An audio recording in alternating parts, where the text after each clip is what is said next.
inspiring stories of recovery, practical tips for wellness, developing a culture of care. Welcome to Blue and Beyond, your official Air Force Wounded Warrior Program podcast.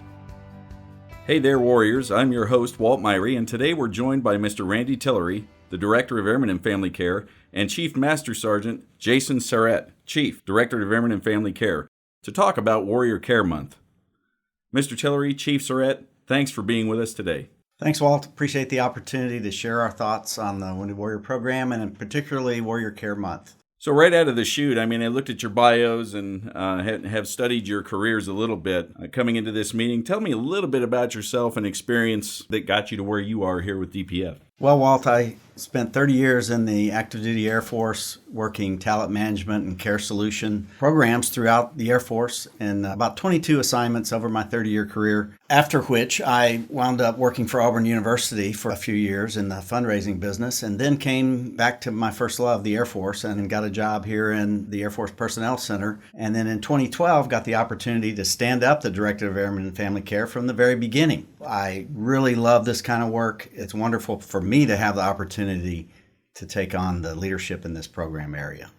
Chief, you have any thoughts? I do. Thank you very much for the opportunity. Obviously, I'm a core personnelist. My career has been built around caring for people in general. Basically, my career has evolved to taking care of folks and really caring about the enlisted force. So I'm interested to know you've got a lot of family care and warrior care stuff in your backgrounds over a period of 4 decades. From your perspective, what does taking care of our wounded, ill, and injured airmen and their families look like that's different from taking care of a regular family?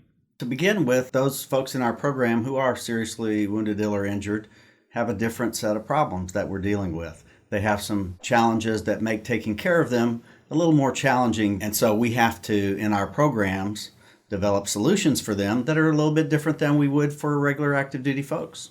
And sir, to follow up on that, what is it that you would hope that they know about our program that you think they might not know? I would hope that every airman and family out there gets the opportunity to know that we are an organization that can help those folks. And if they know about what we do and they know someone who needs our help, then they can refer them to us and we won't have anybody falling through the cracks, hopefully. Yes, sir. Chief, what does Warrior Care Month mean to you?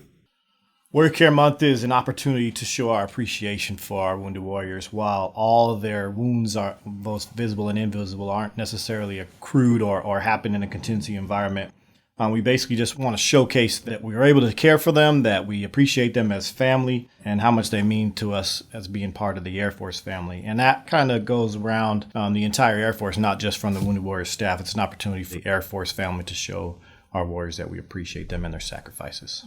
I think that's a great perspective, Chief. For someone maybe who has just learned about the program or Warrior Care Month, what's one way that they can get involved? I think the number one thing I would do is reach out to your commander or your first sergeant and see if there's a warrior that's actually embedded within your squadron.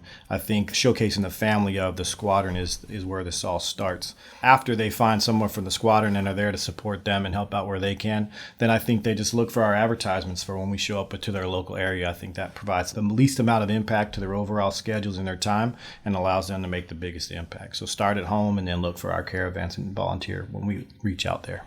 Great. So, sir, from 20 years ago to 5 years ago, a lot changed in the way we take care of warriors and their families for a variety of reasons. We anticipate, of course, that there's going to be more change as we move into the next 3 to 5 years in the way we take care of airmen and their families. What do you see as the largest changes coming in the way you provide support to families? I'll tell you, we're really excited about a major change, and that major change is we are in our program now designated as what's called a MWR Category A program, which allows us to accept corporate sponsorship. There are plenty of people around the United States who would love to get involved and give us money, gifts in kind, whatever, to help build on our program that we have. Yes, sir. I'd like to thank you for highlighting that. I just came back from a trip to the Bob Woodruff Foundation Stand Up for Heroes event they did. So, Mr. Tillery, Chief, you've been here all week with us at JBA and observed a great many events that we've had the opportunity to look at. What are your thoughts? What would you say to the people that you've seen participating at the event and the families you've seen supporting them?